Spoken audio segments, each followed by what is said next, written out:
this 10th class mathematics video. In last video, I have covered all basics of chapter number 15 probability. Right? Now in this video we will start exercise 15.1. Right? Last video में बिल्कुल मैंने आपको introduction basics उसका सब clear कर दिया था. तो अब हम स्टार्ट करते हैं chapter number 15 exercise 15.1. Chapter name is probability.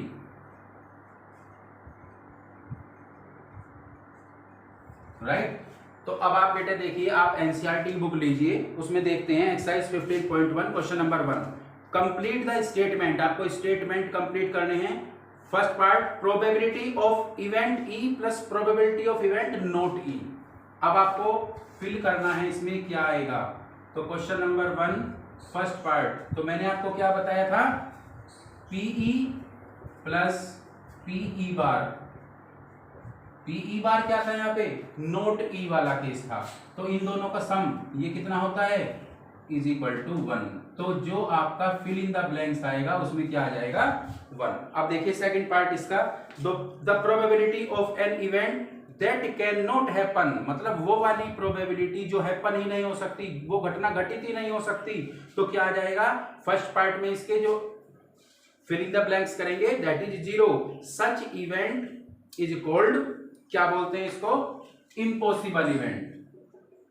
तो फर्स्ट में क्या आ जाएगा, 0.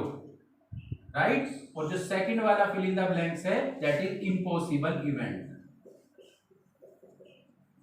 इम्पॉसिबल इवेंट जो घटना घटित हो ही नहीं सकती. तो मैंने आपको फॉर्मूला क्या बताया था, एक फॉर्मूला मैंने बोला था आपको, P E is equal to n upon n s. जो घटना घटित ही नहीं हो सकती मींस मैं खुद बोल रहा हूं इस बात को कि मेरा जो फेवरेबल आउटकम है दैट इज 0. तो जब ये वाला पोर्शन 0 हो गया न्यूमरेटर पार्ट, तो फिर तो प्रोबेबिलिटी 0 होनी ही होनी है. तो इस केस में प्रोबेबिलिटी कितनी हो जाएगी, 0.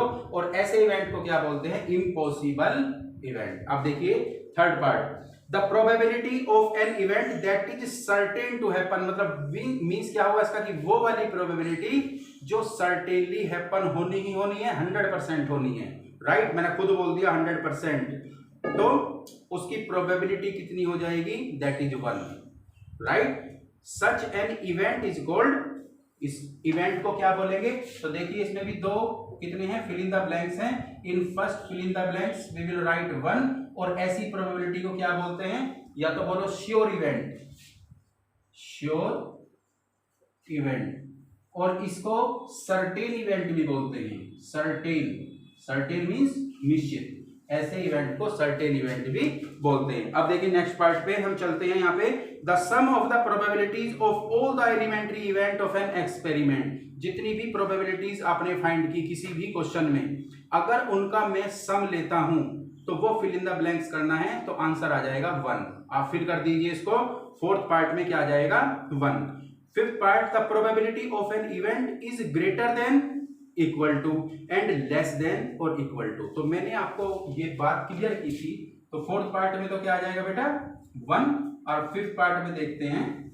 फिफ्थ पार्ट ये बोल रहा है कि कोई घटना घटित हो रही है या नहीं हो रही है. ठीक है, मुझे तो प्रोबेबिलिटी फाइंड करनी है उसकी. तो मैंने आपको एक फॉर्मूला बताया था कि जो प्रोबेबिलिटी होती है दैट इज लेस देन और equal to 1 and greater than equal to 0.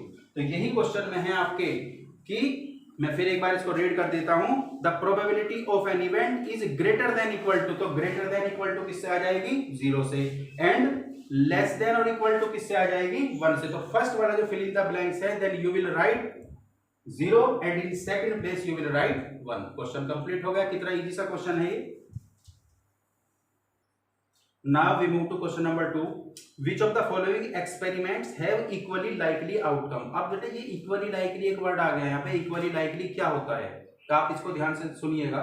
equally likely outcome वे वाले आउटकम होते हैं जैसे मुझे पहले से ही पता है कि वो घटना या तो घटित होगी या नहीं होगी. एक केस होना जरूर है उसमें से. ऐसा ना हो जाए जैसा मैंने किसी गाड़ी को स्टार्ट करने की सोची. ठीक है, तो हो सकता है वो गाड़ी स्टार्ट हो जाए, हो सकता है वो गाड़ी स्टार्ट ना हो. तो मुझे जो है एक डाउटफुल केस बना हुआ है उस केस में. लेकिन अगर मैं आपसे कहता हूं कि मैंने आपको एक ट्रू फॉल्स वाला एक क्वेश्चन दिया, ठीक है, मैंने आपको ये बोल दिया कि भाई ये क्वेश्चन आपको बताना है ट्रू है या फॉल्स है, तो मैं पहले से ही इस बारे में सर्टेन हूं एकदम कि या तो वो ट्रू है या फॉल्स है, या तो बच्चे का गलत होगा या सही होगा, दोनों में से एक कंडीशन होनी जरूर है। तो इस टाइप की जो इवेंट्स होती हैं उन्हें क्या बोलते हैं, इक्वली लाइकली इवेंट्स। तो देखिए क्वेश्चन नंबर 2 थ्योरेटिकल टाइप है, थोड़ा सा समझिए इसे कि first a driver attempts to start a car, मतलब एक ड्राइवर है वो एक कार को स्टार्ट करने की कोशिश करता है। द कार स्टार्ट्स और डज नॉट स्टार्ट, आपको बताना है कि इक्वली लाइकली है या नहीं है। अब अभी मैंने आपको एग्जांपल दिया है इसका, तो this is not equally likely event, आपको सिंपल लिख देना है कि ये इक्वली लाइकली इवेंट नहीं है। क्यों नहीं है बताइए आप, क्यों नहीं है? क्योंकि मुझे पहले से थोड़ा ही पता है कि मैं सर्टेन तो नहीं हूं ना पहले से ही कि ये गाड़ी स्टार्ट होगी या नहीं होगी, मतलब मुझे डाउटफुल केस बना हुआ है, तो this is not a equally likely event. अब सेकंड पार्ट देखिए, a player attempts to shot a basketball, कोई प्लेयर है शॉट करता है किसी बास्केटबॉल को, शी और ही, मतलब वो फीमेल भी हो सकती है और मेल भी हो सकता है, शॉट्स और मिस द शॉट, वो शॉट लगाएगा या नहीं लगाएगा। तो यहां पर भी एक डाउटफुल केस बन गया आपके सामने, मतलब आप सर्टेन नहीं हो पहले से, वो लगा भी सकता है नहीं भी लगा सकता है, तो this is not equally likely event. अब देखिए third part, a trial is made to answer a true false question, the answer is right और रॉन्ग। मैंने आपको एक ट्रू फॉल्स का क्वेश्चन दिया, ठीक है, अब वो राइट है या रॉन्ग है, तो हम सर्टेन है पहले से ही मुझे पता है उसका आंसर कि वो या तो ट्रू होगा या फॉल्स होगा, इन दोनों से अलग कोई कंडीशन उसकी होगी ही नहीं, तो this is equally likely event. उसके बाद में fourth part, a baby is born, it is a boy और ए गर्ल, मतलब कोई बच्चा पैदा होता है, ठीक है, या तो ये लड़का होगा या लड़की होगा, ठीक है, तो तीसरा तो कोई केस हो ही नहीं सकता, जब बच्चा पैदा होगा या तो वो लड़की होगा या वो लड़का होगा, ये तो हमें पहले से ही श्योर है, तो माइंड में किसी टाइप का डाउट नहीं, तो this is equally likely event. Now we move to question number third, ये भी थोड़ा थ्योरेटिकल टाइप में क्वेश्चन है कि why is tossing a coin considered to be a fair way of deciding which team should get the ball at the beginning of a football game, ठीक है। तो question क्या है, पहले इसकी हिंदी समझिए आप, चाहे क्रिकेट गेम हो, फुटबॉल गेम हो, हॉकी गेम हो, एटलीस्ट कोई सा भी गेम हो, उससे पहले टॉस करते हैं, दो टीम होती है ना, वे टॉस करती हैं। जब वे टॉस करती हैं तो वे बोलती हैं, मान लिया एक टीम ने बोल दिया कि भाई टॉस करो, और जैसे ही वो हवा में होता है वो कॉइन, वो बोलती है हेड, तो अगर हेड आ गया तो जिस टीम ने हेड मांगा था तो वो तो विन हो गई, जीत गई। अब वो अपने अकॉर्डिंग डिसीजन लेगी वहां पे कि भाई उसे, मान लिया क्रिकेट का गेम चल रहा है, तब उसे डिसीजन लेना है कि उनको बैटिंग करनी है, बॉलिंग करनी है, तो इसमें ये पूछा गया है कि ये फेयर वे क्यों है एक कॉइन को टॉस करना। तो आपको सिंपल इसमें एक छोटी दो लाइन लिख देनी है बस, और दो लाइन क्या होंगी, because it is A equally likely event, because it is A equally likely event, बस इसमें सिंपल सी एक लाइन लिख देनी है आपको। आगे देखिए, एक वर्ड आता है प्रेडिक्टेबल, ठीक है, प्रेडिक्टेबल, ये क्या होता है, और एक होता है अनप्रेडिक्टेबल। इन दोनों में आप बहुत अच्छी तरीके से, मतलब आप इनको देख लेना, प्रेडिक्टेबल और अनप्रेडिक्टेबल ये क्या होते हैं, ठीक है। तो प्रेडिक्टेबल क्या होता है, भविष्यवाणी करना पहले से ही, मतलब पूर्वानुमान लगा लेना, दैट इज प्रेडिक्टेबल, ठीक है। तो जब कोई कॉइन एयर में होता है, at the time of tossing a coin, जिस टाइम वो हवा में होता है वो सिक्का, तो पहले से ही आपको ये थोड़ा ही पता होता है कि उसमें हेड आएगा या उसमें टेल आएगा, ठीक है। तो नॉन प्रेडिक्टेबल ये इवेंट होते हैं जिसकी हम प्रोबेबिलिटी फाइंड करते हैं, राइट। आगे देखिए question number 4, which of the following can not be the probability of an event, मतलब ये चार पार्ट आपको इसमें दिए गए हैं, और फोर्थ पार्ट में से आपको ये बताना है कि कौन सी कोई भी इसमें से किसी घटना की, किसी इवेंट की प्रोबेबिलिटी नहीं हो सकती। तो लास्ट वीडियो में मैंने आपके साथ में डिस्कस किया था इस बात का कि प्रोबेबिलिटी जो है that should be 0, that can be 0, that can be 1, और it will lie in between 0 and 1। जो प्रोबेबिलिटी होती है वो 0 भी हो सकती है, वो 1 भी हो सकती है, इन दोनों के बीच में भी हो सकती है, लेकिन 1 से ग्रेटर और 0 से लेस ये नहीं हो सकती। तो देखिए फर्स्ट पार्ट में आपको मैं ये पार्ट लिख लेता हूं यहाँ पे, क्वेश्चन नंबर 4, क्वेश्चन नंबर 4 में ये बताना है आपको फर्स्ट, सेकंड, थर्ड और फोर्थ, ये 4 पार्ट आपको दिए गए हैं। तो फर्स्ट पार्ट क्या है 2/3, उसके बाद में -1.5, third part is 15% and fourth part is 0.7। तो इसमें आपको ये बताना है कि किसी भी इवेंट की इन चारों में से कौन सी प्रोबेबिलिटी नहीं हो सकती। तो फर्स्ट पार्ट को देखते हैं 2/3। जब आप 2 को 3 से डिवाइड करेंगे तो क्या आएगा 0.666 ऐसा कुछ आएगा। तो ये जो नंबर है ये क्या है इन बिटवीन 0 एंड 1 मींस ये तो हो सकती है प्रोबेबिलिटी। उसके बाद में माइनस पे आते हैं, तो मैंने आपको बताया था कि माइनस में नहीं होती है कभी भी प्रोबेबिलिटी, तो ये आंसर इसका करेक्ट है, ये प्रोबेबिलिटी नहीं हो सकती। अच्छा 15% क्यों हो सकती है? कभी कभी आप सोचोगे कि 15%, 20%, तो परसेंटेज में बच्चे कंफ्यूज हो जाते हैं। इसको मैं ऐसे भी तो लिख सकता हूँ बेटा 15/100। परसेंटेज का क्या मीन्स होता है अपॉन 100। तो देखो ये तो प्रोबेबिलिटी बन जाएगा, इसकी जो वैल्यू आएगी वो इन बिटवीन 0 एंड 1 आ जाएगी, तो ये तो प्रोबेबिलिटी हो सकती है। तो कोई भी नंबर अगर वो आपको देता है परसेंटेज में, that can be probability of that event at number 4 0.7 and 0.7 lies in between 0 and 1 means it can be probability of any event। तो इसका ये वाला जो आंसर है ये करेक्ट आंसर है, मींस ये प्रोबेबिलिटी नहीं हो सकती, राइट। तो अब देखिए बेटा क्वेश्चन नंबर 5 क्या है। ये गिवन है आपको कि probability of an event is 0.05, right.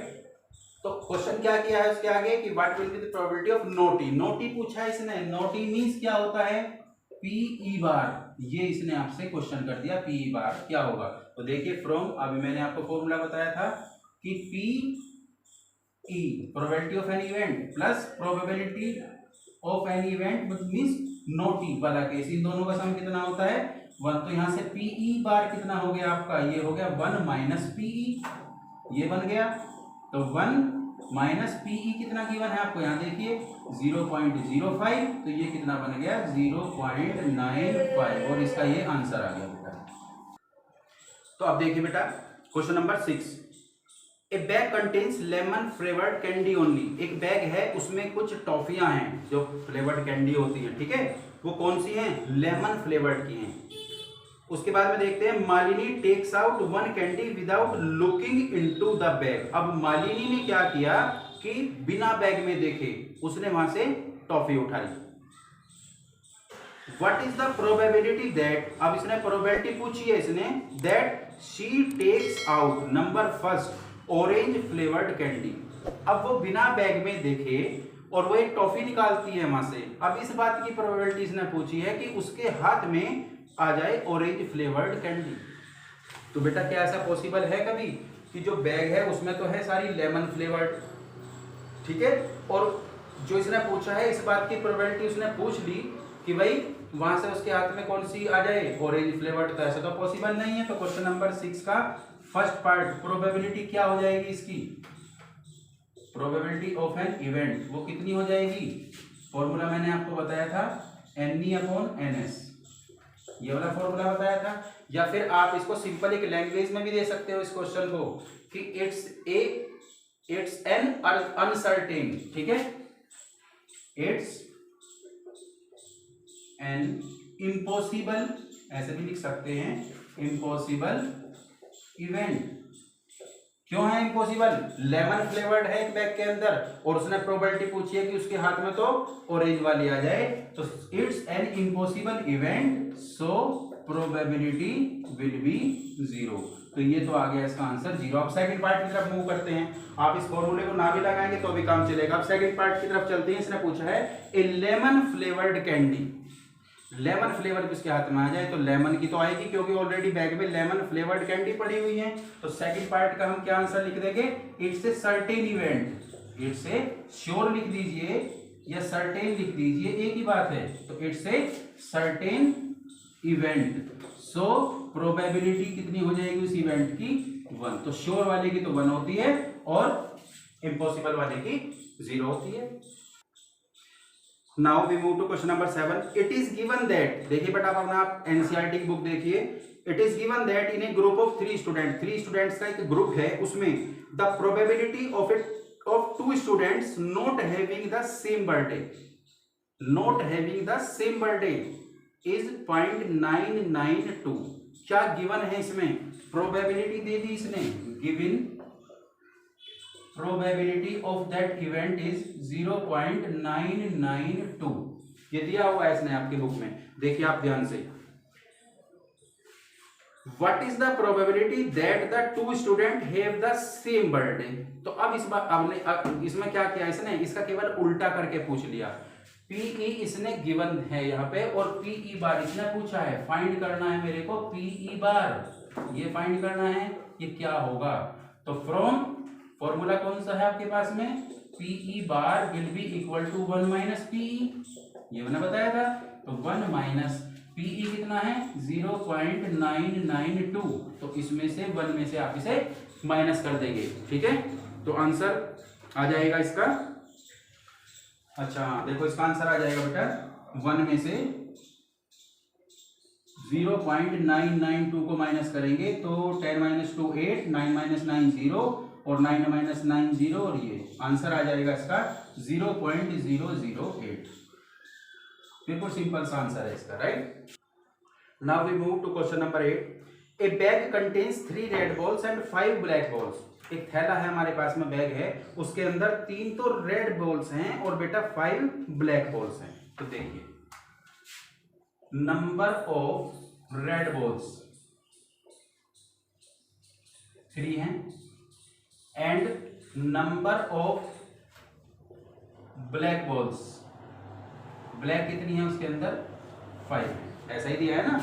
A bag contains 3 red balls and 5 black balls. A ball is drawn at random from the bag. अब एट रैंडम एक जो वर्ड आता है एकदम से हमने उसमें से निकाली बिना देखे। What is the probability that the ball drawn is. अब एक बात देखिए, नंबर ऑफ टोटल बॉल्स कितनी हो गई यहाँ पे, नंबर ऑफ टोटल बॉल्स, जो टोटल बॉल्स हैं वो कितनी हो गई यहाँ पे 3 + 5, तो कितना हो गया 8। तो यहां से इसका मीन्स ये हो गया कि टोटल आउटकम कितने हो गए, यहां से 8 हो गए, ठीक है। लास्ट वीडियो में इंट्रोडक्शन में मैंने आपको क्लियर कट बता रखा है सबको, ठीक है, वो वाली वीडियो जरूर देखना है बेटा आपको। तो क्या हो गया, टोटल आउटकम कितने हो गए 8। अब उस बात का क्वेश्चन करते हैं कि प्रोबेबिलिटी किसकी पूछी है इसने। तो now we move to part first.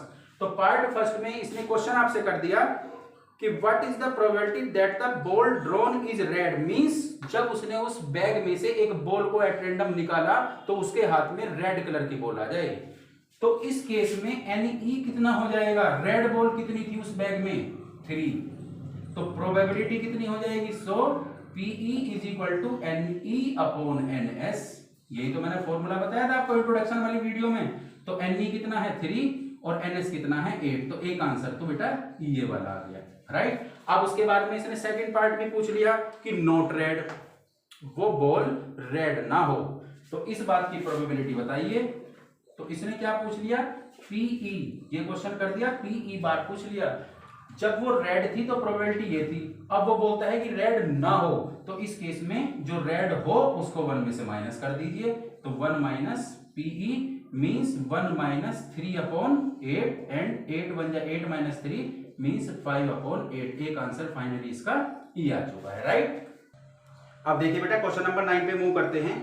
A box contain 5 red marbles, 8 white marbles and 4 green marbles. तो मैंने देखिए यहाँ पे इसको शो किया है थोड़ा सा। एक बॉक्स है, इसके अंदर क्या हुए हैं, कुछ 5 तो रेड मार्बल्स हैं, 8 व्हाइट मार्बल्स हैं और 4 ग्रीन मार्बल्स हैं, राइट। उसके बाद में देखते हैं कि 1 marble is taken out of the box at random. तो एकदम उसमें से क्या किया गया, बिना देखे बैग में उस बॉक्स में हमने हाथ दिया और एक मार्बल निकाल लिया, राइट।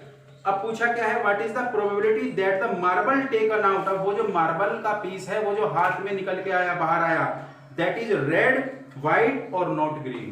तो इस बात की प्रोबेबिलिटी उसने पूछी है कि वो जो मार्बल आया कि वो आपके हाथ में रेड कलर का आ गया, इस बात की प्रोबेबिलिटी बताओ। फिर सेकंड पार्ट कि भाई वो बाई चांस व्हाइट कलर का आ गया, इस बात की प्रोबेबिलिटी बताओ। या फिर थर्ड नॉट ग्रीन, अब यहाँ पे नॉट वर्ड आ गया, तो इस वाले केस में आपको क्या फाइंड करना पड़ेगा कि ग्रीन आ गया वो, और जो उसका आंसर आएगा उसे 1 में से माइनस करना है। तो देखिए बेटा टोटल नंबर ऑफ मार्बल्स कितने हैं, टोटल मार्बल्स, और जो टोटल होता है दैट इज NS। तो कितना हो गया NS 5 + 8 + 4,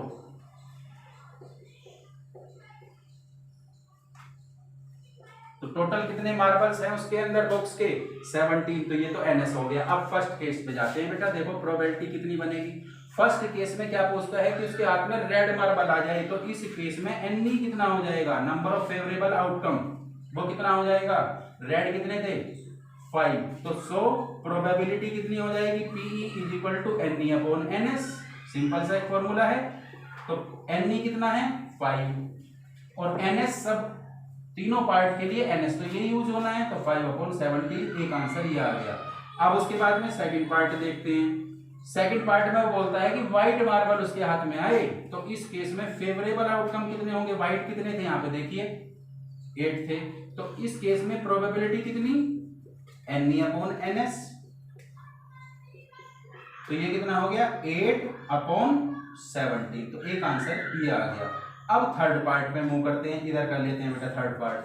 देखिए अब ये बोलता है कि नॉट ग्रीन, मतलब वो ग्रीन नहीं होना चाहिए बस, तो क्या होगा, अगर वो ग्रीन नहीं होगा, इफ मार्बल, ऐसे भी कर सकते हैं इसको, if marble is not green, अगर वो ग्रीन नहीं है तो it means it will read और व्हाइट, तो फिर या तो वो रेड होगा या फिर वो व्हाइट होगा। तो इस केस में जो फेवरेबल आउटकम्स बनेंगे वो कितने, रेड कितने थे 5 और व्हाइट कितने थे 8, तो इस केस में फेवरेबल आउटकम हमारे पास में आ गए 13। मतलब वो ग्रीन नहीं होना चाहिए, तो जब ग्रीन नहीं होगा तो या तो फिर वो रेड होगा या व्हाइट होगा। तो रेड कितने थे 5 थे और व्हाइट कितने थे 8, दोनों को सम कर लिया तो 13 आ गया। तो इस केस में प्रोबेबिलिटी कितनी बन गई, PE = NE/NS। NE कितना है 13 और NS तो यही यूज होना है हर केस में 17, तो ये इसका फाइनल आंसर आ गया। Now we move to question number 10. A piggy bank contains 100 50 paise coins, 50 rupees 1 coins, 20 rupees 2 coins and 10 rupees 5 coins। एक पिग्गी बैंक है। पिग्गी बैंक क्या होता है बेटा, एक गुल्लक होती है ना आपके घर में बच्चों के पास में, वो गुल्लक है आपके पास में। तो मैंने देखो यहाँ पे नोट किया है इसको कि 50 पैसे के कितने कॉइन्स हैं 100, 1 रुपए के कितने कॉइन्स हैं 50, 2 रुपीज के कितने हैं 20 और 5 रुपीज के कितने हैं 10। तो सबसे पहले मैंने ये फाइंड कर लिया कि टोटल नंबर ऑफ कॉइन्स कितने हैं उस पिगी बैंक के अंदर, तो कितने हो गए 100 + 50 + 20 + 10, तो कितना आ गया 180 आ गया। अब ये जो 180 आया है ये NS आ गया, मतलब टोटल नंबर ऑफ आउटकम्स।